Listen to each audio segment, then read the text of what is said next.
శివరాత్రి జాగారం ఉండేవాళ్లు పొరపాటున కూడా ఈ తప్పులు చేయకండి. చేస్తే పుణ్యం రాదు. ఆ కైలాసనాథుడి నామస్మరణతో దిక్కులు మారుమోగిపోయే ఆ పవిత్ర ఘడియలు రానే వచ్చాయి. ముక్కంటి అనుగ్రహం కోసం, ఆ భోళాశంకరుడి కరుణ కటాక్షాల కోసం కోట్లాది మంది భక్తులు వేచి చూసే మహాపర్వదినం ఈ మహాశివరాత్రి. ఆ పరమేశ్వరుడు అభిషేక ప్రియుడు మాత్రమే కాదు, భక్తితో తలచుకుంటే చాలు కొండంత అండగా నిలిచే కరుణా సింధువు.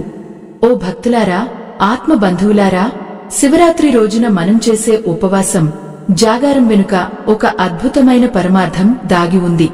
కాని దురదృష్టవశాత్తు నేటి కాలంలో చాలామంది ఈ పవిత్రమైన కార్యాన్ని కేవలం ఒక ఆచారంగానో లేదా ఒక వినోదంగానో భావిస్తున్నారు.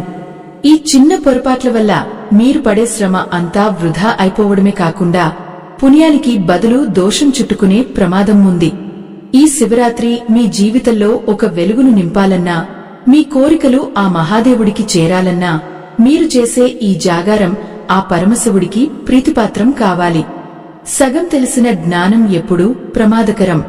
ఆ దైవం అనుగ్రహం మీపై పరిపూర్ణంగా ఉండాలన్నా, మీరు చేసే ఈ ఆధ్యాత్మిక పోరాటం సఫలం కావాలన్నా, ఈ శివరాత్రి నియమాల వెనుక ఉన్న ఆ రహస్యాలను తెలుసుకోవడం చాలా అవసరం. అందుకే ఈ విషయాలను ఎక్కడా ఆపకుండా చివరి వరకు వినండి. మహాశివరాత్రి అంటేనే పగలు ఉపవాసం, రాత్రి జాగారం. ఈ రెండూ మన శరీరాన్ని, మనస్సును ఆ పరమాత్మకు అర్పించే ప్రక్రియలు. ఉపవాసం అంటే కేవలం ఆహారం మానేయడం మాత్రమే కాదు. ఉప అంటే దగ్గరగా, వాసం అంటే నివసించడం. అంటే ఆ రోజంతా దైవానికి దగ్గరగా నివసించడం అని అర్థం. కాని మనం ఏం చేస్తున్నామో ఒక్కసారి ఆలోచించండి. చాలామంది భక్తులు శివరాత్రి జాగారం అంటే నిద్రపోకుండా మెలకువగా ఉండటం మాత్రమే అనుకుంటారు. రాత్రంతా కళ్లు తెరిచి ఉంటే చాలు జాగారం అయిపోతుందని భ్రమిస్తుంటారు. అందుకే రాత్రంతా కాలక్షేపం కోసం సినిమాలు చూడటం, కబుర్లు చెప్పుకోవడం లేదా సెల్ ఫోన్లలో కాలం గడపడం వంటివి చేస్తుంటారు. ఇది ముమ్మాటికి తప్పే అవుతుంది భక్తులారా. జాగారం అంటే కేవలం శరీరానికి నిద్ర లేకుండా చేయడం కాదు, మనస్సును నిద్రపోకుండా చూసుకోవడం. అంటే మనస్సులో ఉన్న అజ్ఞానాన్ని ప్రద్రోలి జ్ఞానమనే జ్యోతిని వెలిగించడం. మీరు భగవంతుడిని తలవకుండా కేవలం వినోదం కోసం సినిమాలు చూస్తూ కూర్చుంటే అది జాగారం ఎలా అవుతుంది? అది కేవలం శరీరాన్ని కష్టపెట్టడం మాత్రమే అవుతుంది. అలాంటి సమయంలో మీ మనస్సు భగవంతుడి మీద కాకుండా తెరమీద ఉన్న దృశ్యాల మీద ఉంటుంది. ముఖ్యంగా శివరాత్రి రాత్రి వేళల్లో శివాలయాలు ఆధ్యాత్మిక శక్తితో నిండి ఉంటాయి. ఆ సమయంలో మన నోటి నుండి వచ్చే ప్రతి మాట, మన మనస్సులో కలిగే ప్రతి ఆలోచన చాలా శక్తివంతమైనవి. అపవిత్రమైన మాటలు మాట్లాడటం, ఇతరుల గురించి నిందలు వేయడం లేదా అనవసరమైన లోకాభిరామాయణం చదవడం వల్ల మీరు సంపాదించుకున్న పుణ్యమంతా క్షణాల్లో కరిగిపోతుంది. శివుడు లయకారుడు. మనలోని దుర్గుణాలను లయం చేసే దైవం ఆయన. అలాంటి పరమశివుడిని పూజించే రోజున మనలో కోపం, అసూయ, ద్వేషం వంటివి ఉంటే ఆ పూజను ఆయన ఎలా స్వీకరిస్తాడు? అందుకే జాగారం చేసే సమయంలో మౌనాన్ని పాటించడం లేదా శివ నామస్మరణ చేయడం అత్యంత ఉత్తమమైన మార్గం. వాక్కు శుద్ధిగా ఉంటేనే ఆ పరమాత్మ అనుగ్రహం లభిస్తుంది. మరో ముఖ్యమైన విషయం ఏమిటంటే జాగారం చేసేటప్పుడు మన శారీరక స్థితి. చాలామంది భక్తులు ఇంట్లో ఉండి జాగారం చేసేటప్పుడు మంచాల మీద కూర్చుని లేదా సోఫాలలో పడుకుని సినిమాలు చూస్తుంటారు. శాస్త్రం ప్రకారం జాగారం చేసే సమయంలో వెన్నుపూస నిటారుగా ఉండాలి. అప్పుడే మనలో ఉన్న ప్రాణశక్తి సహస్రార చక్రం వైపు ప్రవహిస్తుంది. మంచం మీద పడుకోవడం అంటే అది విశ్రాంతికి సంకేతం. జాగారం అంటే ఒక తపస్సు. తపస్సు చేసేటప్పుడు సౌకర్యాల గురించి ఆలోచించకూడదు. వీలైనంతవరకు నేల మీద చాప వేసుకుని కూర్చోవడం లేదా శివలింగం ముందు ధ్యాన ముద్రలో ఉండటం శ్రేయస్కరం. పొరపాటును కూడా మంచం ఎక్కకూడదు. అది మీ నిష్ఠను భంగం చేస్తుంది. చాలామందికి ఒక సందేహం ఉంటుంది, ఉపవాసం అంటే ఏమీ తినకూడదా అని. శారీరక స్థితిని బట్టి పండ్లు, పాలు తీసుకోవడంలో తప్పులేదు. కానీ ఉపవాసం పేరుతో పిండి వంటలు చేసుకుని ఆరగించడం, రకరకాల తినుబండారాలు తింటూ జాగారం చేయడం ఆ నియమానికే విరుద్ధం. కడుపు నిండా తిన్నప్పుడు సహజంగానే తమోగుణం పెరుగుతుంది. అది మిమ్మల్ని నిద్రలోకి జారుకునేలా చేస్తుంది. అందుకే అల్ప ఆహారం లేదా కేవలం జలహారం తీసుకుంటూ మనస్సును శివుడి మీద లగ్నం చేయాలి. ఈ రాత్రిలో 4 యామాల్లో శివుడికి అభిషేకాలు జరుగుతాయి. ప్రతి యామంలోనూ ఆ దైవ స్వరూపాన్ని దర్శించుకుంటూ ఆ పవిత్ర ప్రకంపనలను మన శరీరంలోకి ఆహ్వానించాలి. అంతేకాని సమయం గడవడం లేదని ఆటలు ఆడటం, పేకాట వంటి దురలవాట్లకు లోను కావడం మహాపాపం. ఈ శివరాత్రి రోజున మనం చేసే ప్రతి చిన్న తప్పు కూడా మన ఆధ్యాత్మిక ఎదుగుదలను అడ్డుకుంటుంది. అందుకే భక్తులారా, ఈ పవిత్రమైన రాత్రిని వృధా చేసుకోకండి. మీరు చేసే జాగారం కేవలం ఒక రాత్రి నిద్ర మానేయడంలాగా కాకుండా మీ జీవితంలో ఒక కొత్త వెలుగును నింపే యజ్ఞంలా ఉండాలి. ఆ పరమశివుడికి కోపం వచ్చే పనులు ఏవో తెలుసుకుని వాటికి దూరంగా ఉండటమే నిజమైన భక్తి. ఈ నియమాలు వినడానికి కఠినంగా అనిపించవచ్చు, కాని ఫలితం మాత్రం అద్భుతంగా ఉంటుంది. ఆ ముక్కంటిని నమ్మి నిష్ఠతో ఈ ఒక రాత్రి మీరు కేటాయిస్తే మీ జీవితంలో ఉన్న చీకట్లు తొలగిపోయి సుఖశాంతులు చేకూరుతాయి. అసలు ఈ జాగారంలో ఏ మంత్రాలు చదవాలి, ఏ సమయంలో ఏ అభిషేకం చేయాలి అనే విషయాలు కూడా మనం తెలుసుకోవాలి. శివరాత్రి రోజున సూర్యాస్తమయం అయినప్పటి నుండి మరుసటి రోజు సూర్యోదయం వరకు ఉండే కాలాన్ని 4 భాగాలుగా విభజించారు మన పెద్దలు. వీటినే 4 యామాలు అని పిలుస్తారు. ఒక్కో యామానికి ఒక్కో విశిష్టత, ఒక్కో రకమైన పూజా విధానం ఉంటుంది. మొదటి యామం సాయంత్రం 6 గంటల నుండి రాత్రి 9 గంటల వరకు సాగుతుంది. ఈ మొదటి యామంలో పరమశివుడు ఈశాన రూపంలో మనకు దర్శనమిస్తాడు.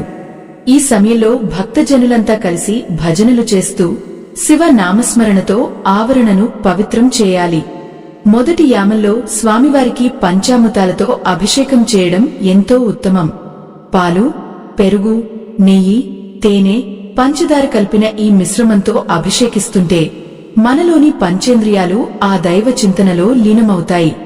ఈ సమయంలో పసుపు రంగు పుష్పాలతో శివుడిని అర్చించడం వల్ల మనస్సు ప్రశాంతంగా మారుతుంది. భక్తులారా, ఈ సమయంలోనే మనసు మలుపులు తిరుగుతుంటుంది. అప్పుడే నిద్ర ముంచుకొస్తున్నట్లు అనిపిస్తుంది. కాని ఆ సోమరితనాన్ని దరిచేరనీయకూడదు. ఎందుకంటే ఈ ప్రారంభ ఘడియలే మీ నిష్ఠకు పునాది వంటివి. రాత్రి 9 గంటల నుండి అర్ధరాత్రి 12 గంటల వరకు సాగే కాలాన్ని రెండో యామం అంటారు. ఈ సమయంలో శంకరుడు అఘోర రూపంలో ఉంటాడు. ఈ ఘడియల్లో స్వామివారికి పెరుగుతో అభిషేకం చేయడం విశేష ఫలితాన్ని ఇస్తుంది. చందనంతో స్వామిని అలంకరించి తెల్లని పుష్పాలతో పూజించాలి. ఈ రెండో యామంలోనే మనలో ఉన్న అహంకారం తగ్గుముఖం పట్టాలి. పెరుగు ఎలాగైతే గడ్డకట్టి స్థిరంగా ఉంటుందో మన భక్తి కూడా అంతే స్థిరంగా ఉండాలి. ఈ సమయంలో చాలామంది అలసటకు లోనవుతారు. ఆకలి వేస్తుందేమో అని కంగారు పడతారు.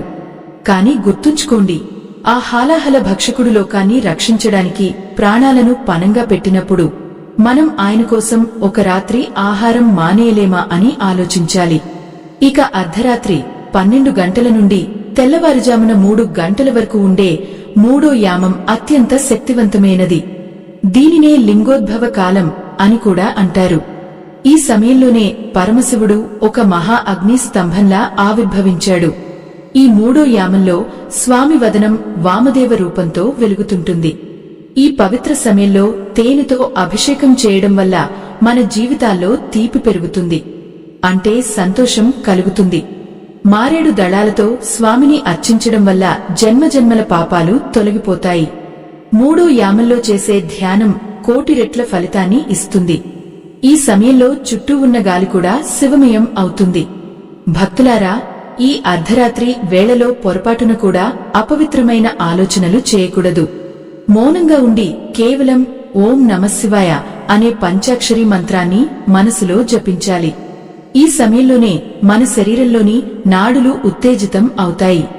మీరు గనుక మెలకువగా ఉండి వెన్నుపూస నిటారుగా ఉంచి కూర్చుంటే విశ్వంలోని ప్రాణశక్తి మీలోకి ప్రవేశిస్తుంది.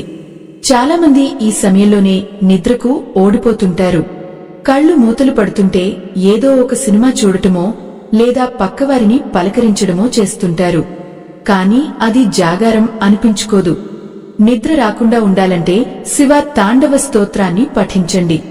ఆ లయబద్ధమైన శబ్దం మీలోని నిద్రను పరద్రోలి ఒక తెలియని ఉత్సాహాన్ని ఇస్తుంది. తెల్లవారుజామున 3 గంటల నుండి 6 గంటల వరకు సాగే కాలాన్ని 4వ యామం అంటారు. ఈ సమయంలో శివుడు సద్యోజాత రూపంలో ఉంటాడు. ఈ చివరి ఘడియల్లో స్వామికి చెరకు రసంతో లేదా కొబ్బరి నీళ్లతో అభిషేకం చేయడం వల్ల ఐశ్వర్యం లభిస్తుంది. రాత్రంతా నిష్ఠతో ఉన్న భక్తులకు ఈ సమయంలోనే ఆ పరమేశ్వరుడి అసలైన అనుగ్రహం ప్రాప్తిస్తుంది. నీలి రంగు పుష్పాలతో ఈ సమయంలో అర్చన చేయాలి. రాత్రంతా చేసిన పోరాటానికి ఫలితం దక్కే సమయం ఇది. సూర్యోదయానికి ముందు ఉండే ఈ బ్రాహ్మీ ముహూర్తంలో చేసే ప్రార్థన నేరుగా ఆ కైలాసవాసుడికి చేరుతుంది. ఈ 4 యామాల పూజ పూర్తి చేసిన తర్వాతే మీ జాగారం పరిపూర్ణం అవుతుంది. అయితే ఈ క్రమంలో మనం చేసే కొన్ని చిన్న చిన్న పనులు ఎంతటి నష్టాన్ని కలిగిస్తాయో మీకు తెలుసా? జాగారం పేరుతో చేసే వినోదాలు, రాత్రంతా మేల్కుని ఉండి చేసే వితండవాదాలు ఆ ముక్కంటికి ఆగ్రహాన్ని కలిగిస్తాయి. శివుడు భోళాశంకరుడు మాత్రమే కాదు, క్రమశిక్షణను కోరుకునే గురువు కూడా. మనం చేసే పూజలో భక్తి ఎంత ఉండాలో భయం కూడా అంతే ఉండాలి. భయం అంటే దైవం మీద గౌరవం. ఆ గౌరవంతోనే నియమాలను పాటించాలి. చాలామంది జాగారం ముగిసిన వెంటనే మరుసటి రోజు ఉదయం విపరీతంగా ఆహారం తీసుకుని నిద్రపోతారు. ఇది కూడా సరైన పద్ధతి కాదు. మరి జాగారం తర్వాత పాటించాల్సిన ఆ నియమాలు ఏమిటి? ఉపవాస దీక్షను ఎలా విరమించాలి? భక్తులారా, మనం 2వ భాగంలో 4 యామాల విశిష్టత గురించి తెలుసుకున్నాం కదా. ఇప్పుడు ఈ పవిత్రమైన శివరాత్రి రాత్రి వేళలో మనం చేసే పూజలో అత్యంత ప్రధానమైన బిల్వపత్ర సమర్పణ గురించి, ఆ సమయంలో మనం చేసే పొరపాట్ల గురించి వివరంగా చెప్పుకుందాం. మారేడు దళం అంటే సాక్షాత్తు ఆ పరమశివుడికి ప్రాణం. 3 దళాలు కలిసి ఉండే ఈ మారేడు ఆకు త్రిగుణాలకు, త్రిశూలానికి మరియు ఆ ముక్కంటి 3 కన్నులకు సంకేతం. కాని చాలామంది భక్తులు శివాలయానికి వెళ్లినప్పుడు లేదా ఇంట్లో పూజ చేసేటప్పుడు ఏ ఆకు దొరికితే ఆకును తెచ్చి స్వామి మీద విసురుతుంటారు. ఇది చాలా పెద్ద తప్పు. మారేడు దళాన్ని సమర్పించేటప్పుడు అది ఎక్కడా చెరగకుండా ఉండాలి. పురుగులు కొట్టిన ఆకులను, ఎండిపోయిన వాటిని పొరపాటున కూడా శివలింగం మీద ఉంచకూడదు. ఆకు వెనుక భాగం పైకి ఉండేలా, అంటే ఆకు ముందరి భాగం శివలింగాన్ని తాకేలా ఉంచాలి. ఇలా చేసినప్పుడే ఆ పత్రంలోని చల్లదనం స్వామికి చేరుతుందని మన పెద్దలు చెబుతారు. ఆత్మబంధువులారా, ఈ బిల్వపత్రాలను సమర్పించేటప్పుడు మనలోని అరిషడ్వర్గాలను, అంటే కామ క్రోధ లోభ మోహమద మాత్సర్యాలను ఆ పరమశివుడి పాదాల చెంత ఉంచుతున్నామని మనస్ఫూర్తిగా భావించాలి. కేవలం చేతులతో ఆకులు వేయడం కాదు, మనసులోని మాలిన్యాన్ని కూడా వదిలేయాలి. ఈ రాత్రి వేళలో మీరు చేసే ప్రతి అర్చన మీ జన్మజన్మల పాపాలను కడిగివేస్తుంది. అందుకే ప్రతి మారేడు దళాన్ని ఒక మంత్రంలా భావించి సమర్పించండి. ఇక అభిషేకం చేసేటప్పుడు మనసులో ఎలాంటి అలజడి ఉండకూడదు. శివలింగంపై నీరు పోస్తున్నప్పుడు అది కేవలం నీరు కాదు, మన భక్తి ధార అని అనుకోవాలి. గంగామాత ఆ పరమశివుడి జటజుటం నుండి భూమికి దిగివచ్చినట్లు మన భక్తి కూడా అంత పవిత్రంగా ఉండాలి. చాలామంది అభిషేకం చేసేటప్పుడు పక్కవారిని తోయడం లేదా తొందరగా ముగించేయాలని చూడటం చేస్తారు. భగవంతుడి దగ్గర తొందరపాటు పనికిరాదు. నిశ్చలమైన మనసుతో చేసే ఒక్క చుక్క అభిషేకం కూడా కొండంత పుణ్యాన్ని ఇస్తుంది. విభూతి ధారణ విషయంలో కూడా నియమాలు ఉన్నాయి భక్తులారా. 3 వేళ్లతో అడ్డంగా విభూతిని పెట్టుకోవడం వల్ల మనలోని అహంకారం, కర్మ, మాయ అనే 3 పొరలను భస్మం చేస్తున్నామని అర్థం. శివతత్వాన్ని నమ్మేవారు ఎప్పుడూ అడ్డంగానే విభూతిని ధరించాలి. ఇది మనల్ని ఆ పరమాత్మకు దగ్గర చేస్తుంది. ఈ రాత్రి వేళ విభూతిని నుదుటిపై ధరించడం వల్ల మనలోని ఏకాగ్రత పెరుగుతుంది, నిద్ర దరిచేరదు. ఇక జాగారం సమయంలో చేసే మరో అతిపెద్ద తప్పు ఏమిటో తెలుసా? ఇతరుల గురించి మాట్లాడటం. గుడి ప్రాంగణంలో కూర్చుని పక్కవారి ఇంటి విషయాలు, రాజకీయాలు లేదా అనవసరమైన లోకాభిరామాయణం చర్చించడం వల్ల మీరు అప్పటి వరకు సంపాదించుకున్న పుణ్యమంతా క్షణాల్లో కరిగిపోతుంది. పరనింద చేయడం అంటే విషాన్ని సేవించడం లాంటిది. లోక రక్షణ కోసం ఆ పరమేశ్వరుడు గరళాన్ని మింగే నీలకంఠుడయ్యాడు. మనం కనీసం మన నోటి నుండి వచ్చే విషపూరితమైన మాటలను అదుపులో పెట్టుకోలేమా? ఓ భక్తులారా, ఈ ఒక్క రాత్రి మీ నాలుకపై కేవలం శివనామం మాత్రమే నాట్యం చేయాలి. ఓం నమఃశివాయ అనే పంచాక్షరి మంత్రం మీ ప్రతి శ్వాసలోనూ ప్రతిధ్వనించాలి. వేరే ఏ ఇతర మాటలకు తావుండకూడదు. మౌనాన్ని పాటించడం అనేది అన్నిటికంటే గొప్ప తపస్సు. మీరు మౌనంగా ఉండి భగవంతుడిని స్మరిస్తే ఆ శక్తి నేరుగా మీ ఆత్మకు చేరుతుంది. మాటలు పెరిగే కొద్దీ శక్తి క్షీణిస్తుంది. అది మిమ్మల్ని త్వరగా అలసిపోయేలా చేస్తుంది. జాగారం చేసేటప్పుడు నిద్రను ఆపుకోవడానికి టీ, కాఫీలు విపరీతంగా తాగడం కూడా సరైన పద్ధతి కాదు. అవి శరీరంలో వేడిని పెంచి మనసును చంచలం చేస్తాయి. దైవ చింతనలో ఉన్నప్పుడు సాత్విక గుణం చాలా ముఖ్యం. నిద్ర వస్తున్నట్లు అనిపిస్తే కాసేపు లేచి ప్రదక్షిణలు చేయండి. శివ తాండవ స్తోత్రాన్ని వినండి లేదా పఠించండి. ఆ లయబద్ధమైన శబ్దాలు మీలోని నరాలను ఉత్తేజితం చేస్తాయి. మత్తుగా ఉండి చేసే పూజ ఆ పరమశివుడికి చేరదు. మనం వెలిగించే దీపం కూడా ఒక నియమం ప్రకారం ఉండాలి. అఖండ దీపం వెలిగించేవారు అది రాత్రంతా కొండెక్కకుండా జాగ్రత్త వహించాలి. ఆ వెలుగు మనలోని ఆత్మజ్యోతికి ప్రతీక. ఆ దీపం ఆరిపోతే మన మనసులో చీకటి ప్రవేశిస్తుందని అర్థం. అందుకే ఆ వెలుగును కాపాడుకుంటూ మన లోపల ఉన్న అజ్ఞానమనే చీకటిని ప్రద్రోలాలి. ఈ రాత్రి వేళ ప్రకృతి కూడా ఒక రకమైన నిశ్శబ్దంతో శివ ధ్యానంలో ఉన్నట్లు అనిపిస్తుంది. ఆ పవిత్రమైన వాతావరణాన్ని మనం మన అల్లరితో పాడు చేయకూడదు. ఆత్మ బంధువులారా, శివరాత్రి రోజున మనం చేసే ప్రతి అడుగు, ప్రతి మాట ఆ పరమేశ్వరుడికి సమర్పణ కావాలి. ఈ రాత్రిలో ఉన్న శక్తి మరే రాత్రిలోనూ ఉండదు. అందుకే మీరు చేసే జాగారం కేవలం సమయాన్ని గడపడం కోసం కాకుండా మీ అంతరాత్మను శుద్ధి చేసుకునే ప్రక్రియగా ఉండాలి. ఈ నియమాలను పాటిస్తూ చేసే పూజ తప్పక ఫలిస్తుంది. కాని ఈ జాగారం ముగిసిన తర్వాత చేసే కొన్ని పనులు మీ పుణ్యాన్ని హరించివేస్తాయని మీకు తెలుసా? తెల్లవారిన తర్వాత మనం చేసే చిన్న చిన్న తప్పుల వల్ల శివరాత్రి ఫలితం దక్కకుండా పోతుంది. మరి ఆ తప్పులేమిటి? ఉపవాస దీక్షను ఎలా విరమించాలి? మరుసటి రోజున మనం పాటించాల్సిన కఠిన నియమాలు ఏమిటి? ఇవన్నీ తెలుసుకోకపోతే మీరు పడ్డ శ్రమ అంతా వృధా అవుతుంది. ఆ విశేషాలన్నీ మనం ముందు ముందు వివరంగా చెప్పుకుందాం. లింగోద్భవ కాలం ముగిసిన తర్వాత వచ్చే ఆ కొన్ని గంటలు భక్తుడి సహనానికి, భక్తికి అసలైన పరీక్షా సమయం. చుట్టూ ఉన్న ప్రపంచమంతాగాగా నిద్రలో ఉన్నప్పుడు మీరు మాత్రం ఆ పరమశివుడి కోసం కనులు విప్పి ఉండటం అంటే అది సామాన్యమైన విషయం కాదు. ఆ సమయంలోనే మన శరీరంలోని ప్రతి కణం అలసిపోయి నిద్ర కోసం పరితపిస్తుంది. అప్పుడే మన మనస్సు రకరకాల సాకులు వెతుకుతుంది. ఒక్క 10 నిమిషాలు కళ్ళు మూసుకుంటే ఏమవుతుందిలే అని అనిపిస్తుంది. కాని భక్తులారా, ఆ ఒక్క క్షణం మీరు నిద్రకు తలవంచితే రాత్రంతా మీరు చేసిన తపస్సు ఫలితం మీకు అందకుండా పోతుంది. ఈ సమయంలోనే మీరు ఆ ముక్కంటిని మరింత గాఢంగా స్మరించాలి. ఆ పరమశివుడు లోక కళ్యాణం కోసం హాలాహలాన్ని గొంతులో నిలుపుకుని నీలకంఠుడయ్యాడు. ఆ విషపు మంటలకు ఆయన శరీరం తపిస్తున్నప్పుడు దేవతలంతా కలిసి ఆయనను నిద్రపోకుండా చూశారు. ఎందుకంటే ఆయన నిద్రపోతే ఆ విషం శరీరం అంతటా ప్రాకి లోకాలన్నీ నాశనమవుతాయని వారు భయపడ్డారు. మనకోసం, ఈ లోకం కోసం ఆ మహాదేవుడు పడ్డ శ్రమతో పోలిస్తే మనం చేసే ఈ ఒక్క రాత్రి జాగారం ఎంత తక్కువో ఒక్కసారి ఆలోచించండి. ఆ కరుణామేడి త్యాగాన్ని తలుచుకుంటే మనకు నిద్ర ఎలా వస్తుంది? ఈ భావన మీ మనస్సులో ఉంటే ఆ అలసట మాయమైపోయి ఒక కొత్త చైతన్యం మీలోకి ప్రవేశిస్తుంది. ఓ భక్తులారా, దైవ సంబంధికులారా, మన సంస్కృతిని, ధర్మాన్ని కాపాడుకుంటూ ఇలాంటి ఆధ్యాత్మిక విషయాలను మీ ముందుకు తీసుకురావడం మా బాధ్యతగా భావిస్తున్నాము.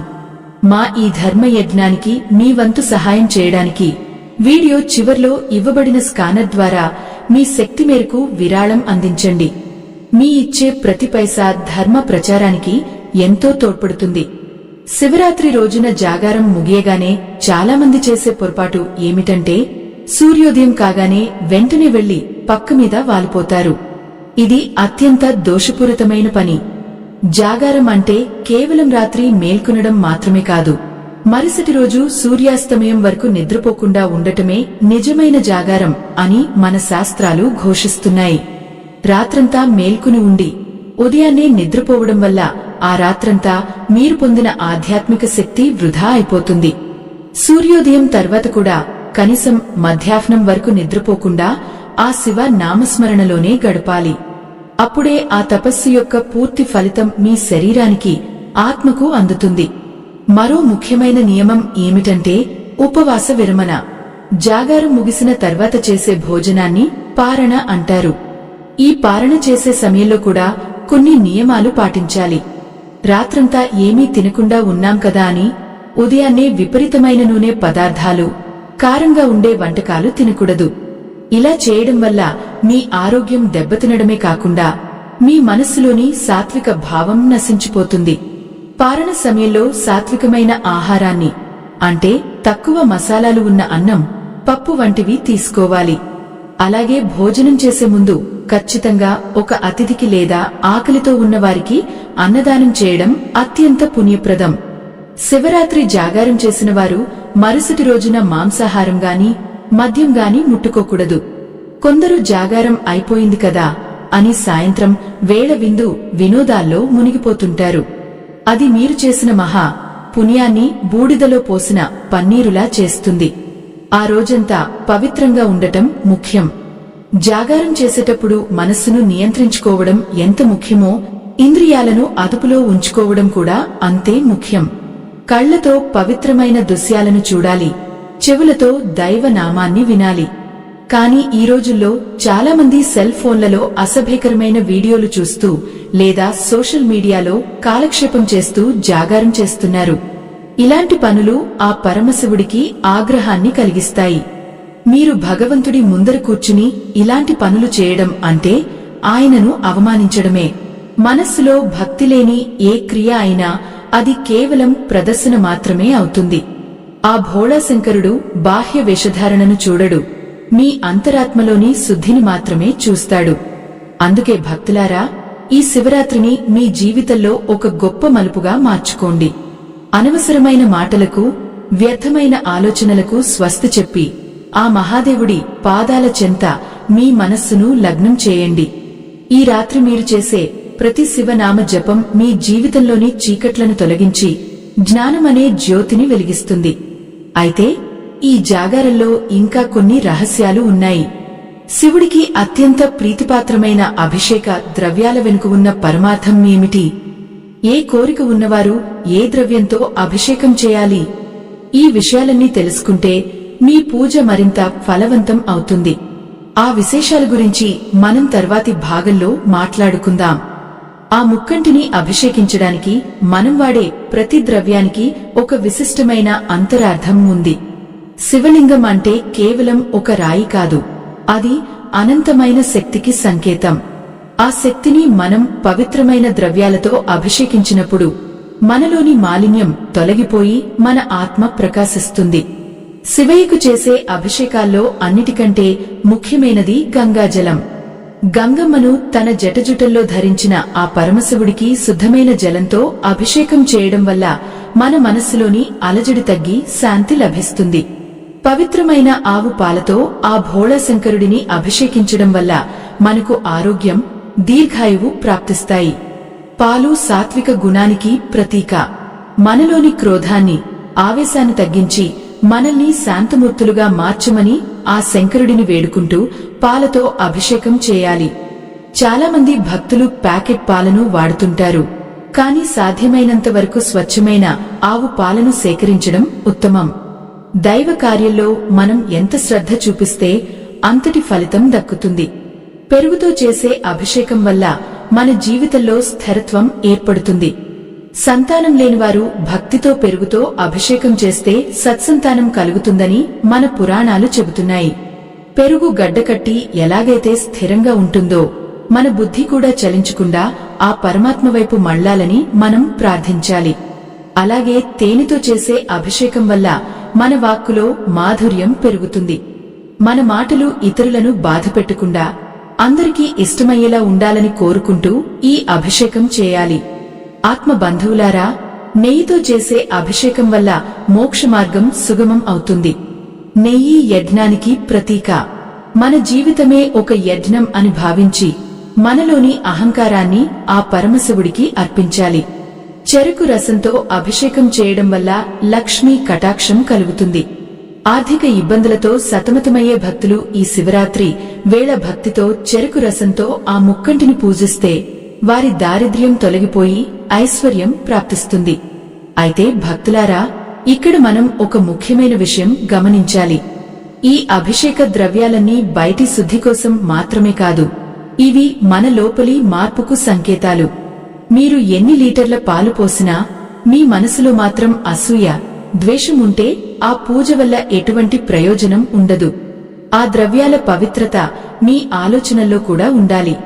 అందుకే అభిషేకం జరుగుతున్నప్పుడు మరే ఇతర మాటలు మాట్లాడకుండా కేవలం ఆ లింగాకార రూపాన్ని కళ్లలోకి తీసుకుంటూ తరించాలి. నేటి కాలంలో కొందరు భక్తులు వింత పద్ధతులు పాటిస్తున్నారు. రంగు నీళ్లతోనో లేదా రసాయనాలు కలిసిన పన్నీరుతోనో అభిషేకాలు చేస్తున్నారు. ఇది సాక్షాత్తు ఆ పరమశివుడిని కష్టపెట్టడమే అవుతుంది. ప్రకృతి ప్రసాదించిన స్వచ్ఛమైన వస్తువులతోనే పూజ చేయాలి. అలాగే అభిషేకం చేసే సమయంలో మనం చదివే మంత్రాల శబ్దం చాలా ముఖ్యం. నమకం, చమకం వంటి పవిత్ర మంత్రాల ధ్వని గాలిలో కలిసి ఆ ప్రాంతమంతా ఒక దివ్యమైన శక్తిని నింపుతుంది. ఆ శబ్దాన్ని వినడం కూడా ఒక పెద్ద తపస్సే. ఓ భక్తులారా, జాగారం చేసే సమయంలో మన కళ్లు తెరవడమే కాదు, మన అంతరాత్మను కూడా మేల్కొల్పాలి. చాలామంది రాత్రంతా నిద్రపోకూడదు కదా అని చలనచిత్రాలు చూస్తూ కాలం గడుపుతారు. ఇది చాలా పెద్ద పొరపాటు. ఆ చలనచిత్రాల్లో ఉండే వికృతమైన దృశ్యాలు, హింస, కోపం మీ మనస్సులోకి ప్రవేశించి మీరు చేస్తున్న పూజ పవిత్రతను దెబ్బతీస్తాయి. పరమశివుడు లయకారుడు, అంటే వినాశనం చేసేవాడు కాదు, మనలోని మాలిన్యాన్ని లయం చేసేవాడు. అలాంటి దైవం ముందు మనం అపవిత్రమైన దృశ్యాలను చూడటం ఎంతవరకు సమంజసం?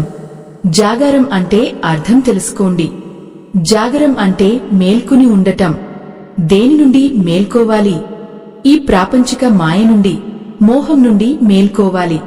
రాత్రంతా సినిమాలు చూస్తూ కూర్చుంటే మీరు మాయలో చిక్కుకున్నట్లేగాని శివ చింతనలో ఉన్నట్లు కాదు. ఒకవేళ మీకు నిద్ర వస్తుంటే ఆ మహాదేవుడి చరిత్రను చదవండి.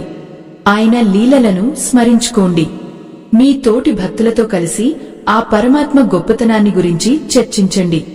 అది మీకు జ్ఞానాన్ని ఇస్తుంది, నిద్రను పారద్రోలుతుంది. ఈ రాత్రి వేళ ప్రకృతిలో ఒక వింతైన నిశ్శబ్దం ఉంటుంది. ఆ నిశ్శబ్దంలో ఆ పరమశివుడి ప్రణవనాదం వినిపిస్తుందని యోగులు చెబుతుంటారు. మీరు అల్లరి చేస్తూ కేకలు వేస్తూ ఉంటే ఆ దివ్యమైన అనుభూతిని కోల్పోతారు. గుడి ఆవరణలో ఉన్నప్పుడు ఇతర భక్తులకు ఇబ్బంది కలగకుండా ప్రశాంతంగా కూర్చుని ధ్యానం చేయండి. మీ మనస్సు ఆ మహాదేవుడి పాదాల దగ్గర ఉంటే మీకు ఆకలి వేయదు, నిద్ర రాదు. ఆ అనుభూతే మిమ్మల్ని ఈ భవసాగరం నుండి దాటిస్తుంది.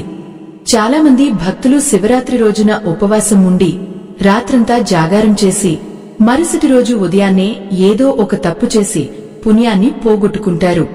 ఆ తప్పు ఏమిటంటే సూర్యోదయం కాగానే ఇంటికి వెళ్లి వెంటనే అన్నం తిని పడుకోవడం. దీనివల్ల రాత్రంతా మీరు చేసిన సాధన అంతా వృధా అవుతుంది. ఈ నియమాలు పాటించడం కొంచెం కష్టమే కావచ్చు, కాని భగవంతుడి అనుగ్రహం కావాలంటే నియమ నిబద్ధత తప్పనిసరి. ఆ నియమాలు ఏమిటి? పారణ అంటే ఏమిటి? వచ్చే భాగంలో మనం ఇంకా లోతుగా తెలుసుకుందాం. ఆ పరంధాముడి కిరణాలు భూమిని తాకుతున్న ఆ వేకువజామున మీ మనస్సు ఒక అనిర్వచనీయమైన ప్రశాంతతను అనుభవిస్తుంది. రాత్రంతా మేల్కుని ఆ ముక్కంటి నామస్మరణలో గడిపిన మీకు సూర్యోదయం అనేది ఒక విజయ సంకేతంలా అనిపిస్తుంది. అయితే భక్తులారా, ఇక్కడే చాలామంది తమ అజ్ఞానంతో తాము సంపాదించుకున్న పుణ్యాన్ని చేజేతులా పోగొట్టుకుంటారు. సూర్యోదయం అయింది కదా అని పరుగు పరుగున ఇంటికి వెళ్లి కడుపు నిండా భోజనం చేసి మంచం మీద వాలిపోవడం అతిపెద్ద పొరపాటు. నిజమైన శివరాత్రి వ్రతం అనేది సూర్యోదయంతో ముగిసిపోదు. ఆ రోజంతా అంటే మరుసటి రోజు సూర్యాస్తమయం వరకు మీరు నిద్రకు దూరంగా ఉండాలి. ఎందుకంటే రాత్రంతా మీరు చేసిన ఆ ధ్యానం, ఆ జపం వల్ల మీ శరీరంలో ఒక దివ్యమైన శక్తి ఉద్భవిస్తుంది. మీరు వెంటనే నిద్రపోతే ఆ శక్తి మీ శరీరంలో స్థిరపడకుండానే కరిగిపోతుంది. ఆ రోజంతా మేల్కుని ఉండటం వల్ల ఆధ్యాత్మిక ప్రకంపనలు మీ నరనరాల్లో జీర్ణించుకుపోతాయి. ఇది మీ ఆరోగ్యానికి, మీ మనఃస్థితికి ఎంతో మేలు చేస్తుంది. ఆత్మబంధువులారా, ఉపవాసం విరమించే పద్ధతిని పారణ అంటారు. ఈ పారణ చేసే ముందు కూడా కొన్ని నియమాలు పాటించాలి. ఉదయాన్నే స్నానం ఆచరించి మరొక్కసారి ఆ పరమశివుడిని ధ్యానించాలి. వీలైతే దగ్గరలోని శివాలయానికి వెళ్లి దర్శనం చేసుకోవాలి. ఆ తర్వాత ఇంట్లో దీపం వెలిగించి స్వామికి నైవేద్యం సమర్పించాలి. ఆ నైవేద్యాన్ని స్వీకరించే ముందు ఆకలితో ఉన్న ఎవరైనా ఒకరికి లేదా మూగ జీవాలకు ఆహారం పెట్టడం పరమ పవిత్రమైన కార్యం. మనం తీసుకునే ఆహారం కూడా అత్యంత సాత్వికమైనదిగా ఉండాలి. రాత్రంతా ఖాళీగా ఉన్న కడుపులోకి ఒక్కసారిగా భారీ ఆహారాన్ని పంపకూడదు. పప్పు, అన్నం లేదా గంజి వంటి తేలికపాటి పదార్థాలను తీసుకోవాలి. ఈ రోజున ఉల్లిగడ్డలు, వెల్లుల్లి వంటి తామస గుణాన్ని పెంచే పదార్థాలకు దూరంగా ఉండాలి. ముఖ్యంగా భక్తులారా, ఈ పారణ సమయంలో కోపం అస్సలు రాకూడదు. ఆహారం అమృతంలా భావించి మౌనంగా భుజించాలి. చాలామందికి ఒక సందేహం వస్తుంది, రాత్రంతా నిద్రలేదు కదా, మరి పగలు నిద్రపోకుండా ఎలా ఉండాలి అని. దానికి ఒకే ఒక పరిష్కారం శివ కథా శ్రవణం. శివ పురాణంలోని అద్భుతమైన ఘట్టాలను చదవడం లేదా వినడం వల్ల మనస్సు ఆ దివ్యత్వంలోనే ఉండిపోతుంది. తద్వారా నిద్ర మీ దరిచేరదు. ఈ సమయంలో ఇతరుల గురించి మాట్లాడటం, టీవీలు చూడటం వంటివి చేస్తే మళ్లీ మీ మనస్సు లౌకిక విషయాల్లోకి వెళ్లిపోతుంది. అది మీరు చేసిన తపస్సుకు విఘాతం కలిగిస్తుంది. శివరాత్రి రోజున మనం చేసే జాగారం వల్ల మనలోని ప్రాణశక్తి ఊర్ధ్వముఖంగా ప్రవహిస్తుంది. ఈ శక్తిని కాపాడుకోవాలంటే ఆ మరుసటి రోజు కూడా సంయమనం పాటించాలి. ఈ రోజున మీరు చేసే దాన ధర్మాలు అక్షయ ఫలితాన్ని ఇస్తాయి. ఎవరికైనా వస్త్రదానం చేయడం లేదా అన్నదానం చేయడం వల్ల ఆ కైలాసనాథుడు ఎంతగానో సంతోషిస్తాడు. మీరు చేసే ప్రతి చిన్న మంచి పని కూడా ఆ మహాదేవుడి పాదాల దగ్గరకు చేరుతుంది. ఓ భక్తులారా, ఇక్కడ మరో విషయాన్ని మనం గమనించాలి. కొందరు భక్తులు జాగారం సమయంలో పాటలు పాడుతూ, కేకులు వేస్తూ హంగామా చేస్తుంటారు. ఇది భక్తి అనిపించుకోదు. భక్తి అనేది అంతర్గతంగా ఉండాలి. నిశ్శబ్దంగా మీరు చేసే జపం కోటి రెట్ల ఫలితాన్ని ఇస్తుంది. మీ పక్కన ఉన్న భక్తులకు మీ వల్ల ఎలాంటి అసౌకర్యం కలగకుండా చూసుకోవడం కూడా ఒక రకమైన పూజయే. శివుడు శాంతమూర్తి, ఆయనను శాంతంగానే ఆరాధించాలి. మనం వెలిగించే దీపం కూడా ఒక అర్థాన్ని ఇస్తుంది. దీపం కింద ప్రమిద ఉండాలి, ప్రమిదలో నూనె ఉండాలి, ఆ నూనెలో ఒత్తి ఉండాలి. ఇవన్నీ ఉంటేనే వెలుగు వస్తుంది. అలాగే మన శరీరంలో భక్తి, జ్ఞానం, వైరాగ్యం అనేవి ఉంటేనే మనలోని ఆత్మజ్యోతి వెలుగుతుంది. జాగారం అంటే ఆత్మజ్యోతిని వెలిగించి ఉంచడం. ఆ వెలుగు మరుసటి రోజు కూడా మీ ముఖంలో కనిపించాలి. నీరసంతో కాకుండా ఒక దివ్యమైన తేజస్సుతో మీ కళ్ళు ప్రకాశించాలి. ఈ శివరాత్రి జాగారంలో మనం చేసే తప్పులలో మరొకటి అపవిత్రమైన ప్రదేశాలలో కూర్చోవడం. గుడిలోగాని ఇంట్లోగాని మీరు కూర్చునే ప్రదేశం శుభ్రంగా ఉండాలి. వీలైతే ఒక దర్భాసనం లేదా తెల్లని వస్త్రాన్ని పరచుకుని దానిపై కూర్చోవాలి. దీనివల్ల భూమిలోకి మీ శక్తి వెళ్లిపోకుండా ఉంటుంది. అలాగే ఈ సమయంలో కళ్లు మూసుకుని ధ్యానం చేస్తున్నప్పుడు మీ వెన్నుపూస నిటారుగా ఉండేలా చూసుకోండి. ఇది యోగ మార్గంలో కూడా ఎంతో ప్రాముఖ్యత కలిగిన విషయం. ఆత్మ బంధువులారా, శివరాత్రి రోజున మనం చేసే ప్రతి పని కూడా ఆ పరమశివుడికి ఒక అర్చన కావాలి. మనం నడిచే నడక ప్రదక్షిణ కావాలి. మనం మాట్లాడే మాట మంత్రం కావాలి. అప్పుడే ఆ జాగారానికి ఒక అర్థం, ఒక పరమార్థం ఉంటుంది. కేవలం సమయాన్ని చంపుకుంటూ మేల్కుని ఉండటం వల్ల శారీరక శ్రమ తప్ప ఆధ్యాత్మిక లాభం కలగదు. మరి ఈ జాగారం ముగిసిన తర్వాత కూడా మన మనస్సును ఎలా స్థిరంగా ఉంచుకోవాలి? ఆ శివతత్వాన్ని నిత్య జీవితంలో ఎలా అన్వయించుకోవాలి?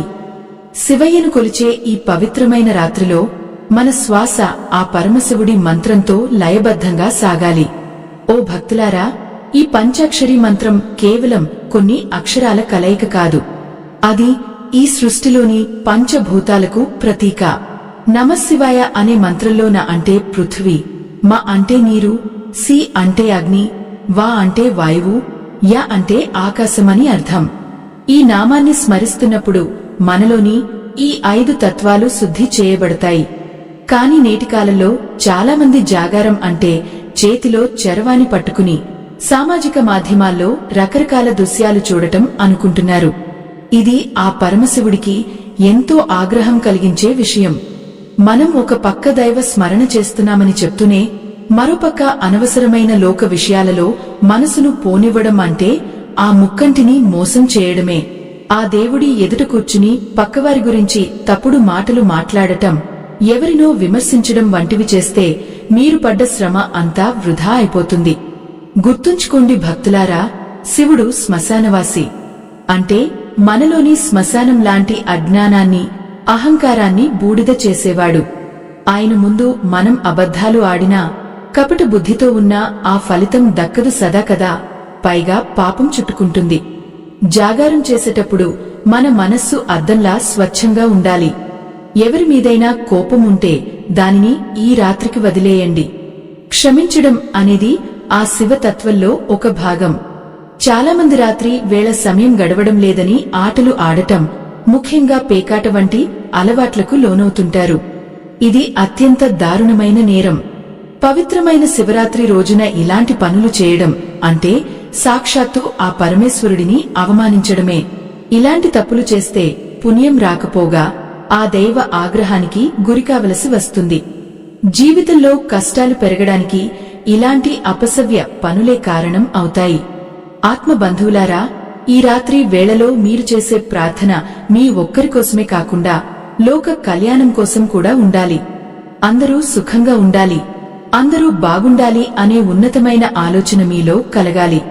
అప్పుడే ఆ కరుణా సముద్రుడు మీ వైపు తన చూపును మళ్లిస్తాడు.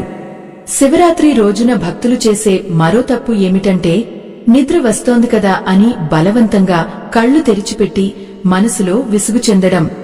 మనసులో విసుగు ఉన్నప్పుడు మీరు ఎన్ని గంటలు మేల్కొన్నా అది భగవంతుడికి చేరదు.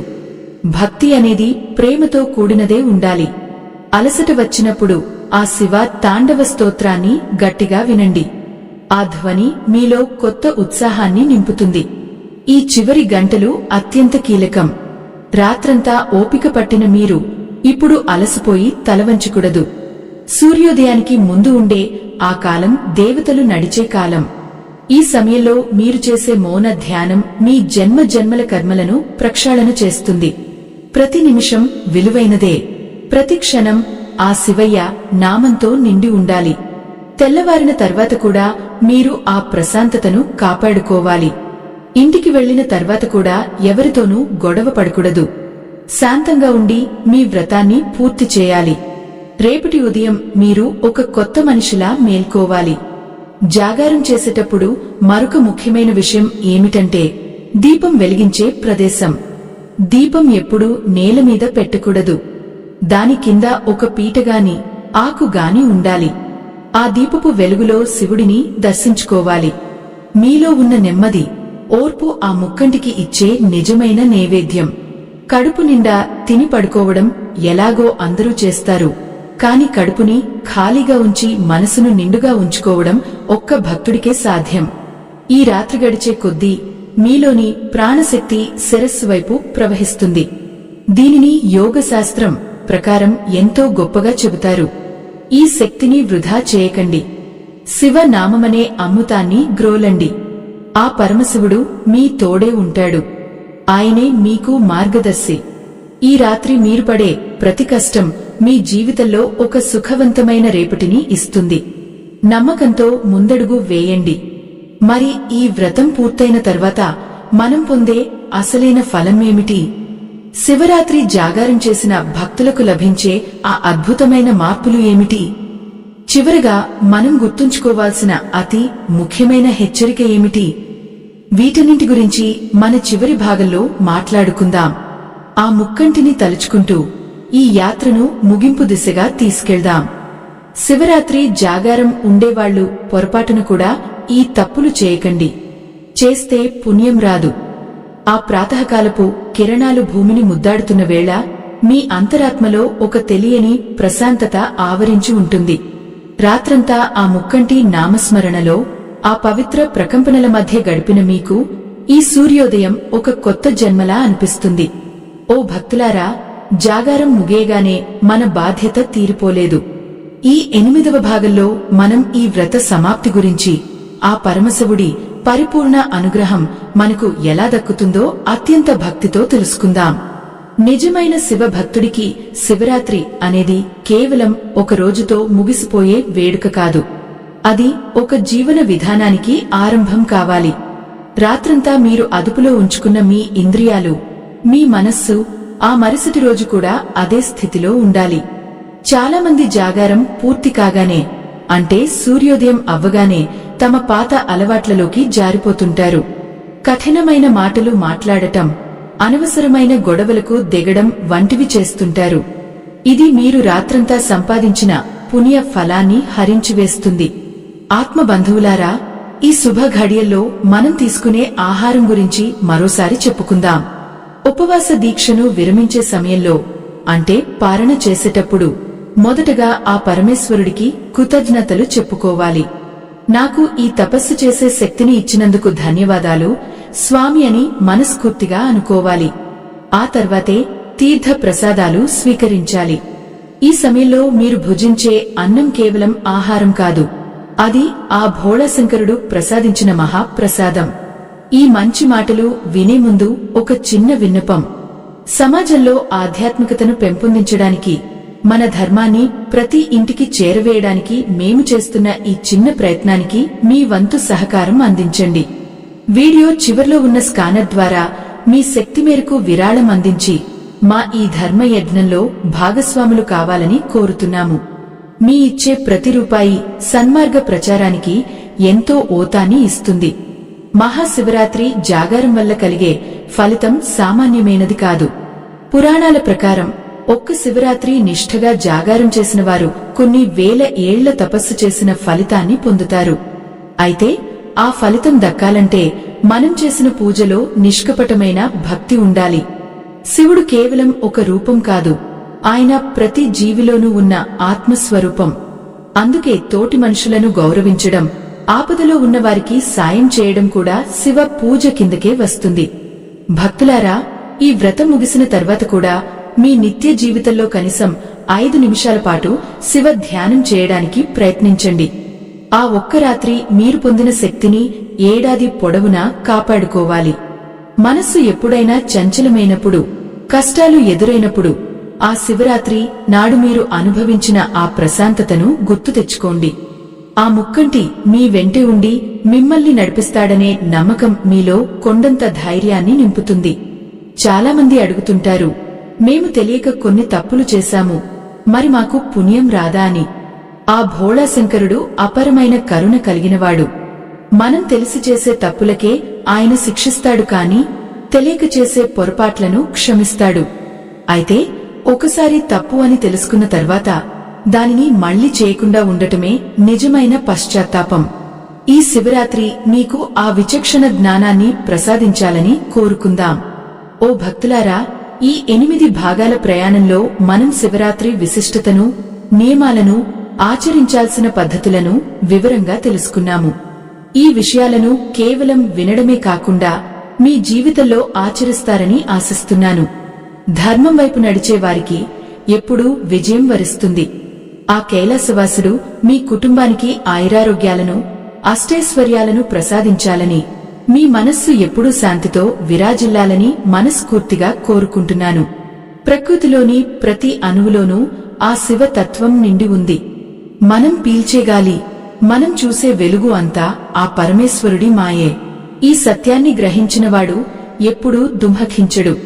ఈ శివరాత్రి మీలో ఉన్న అజ్ఞానమనే చీకటిని తుడిచివేసి జ్ఞానమనే జ్యోతిని వెలిగించాలి. ఆ ముక్కంటి కృప కటాక్షాలు సదా మీపై ఉండాలని ఆకాంక్షిస్తూ ఈ ఆధ్యాత్మిక ప్రయాణాన్ని ముగిస్తున్నాను. లోకా సమస్త సుఖినో భవంతు. అందరూ బాగుండాలి, అందులో మనం ఉండాలి. ఆ పరమశివుడి నామస్మరణతో మీ ఇల్లు, మీ మనస్సు పావనం కావాలి.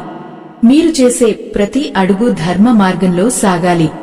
ఆ భోళాశంకరుడి ఆశీస్సులు మీకు, మీ సంతానానికి ఎల్లప్పుడూ తోడుండాలని కోరుకుంటూ సెలవు తీసుకుంటున్నాను.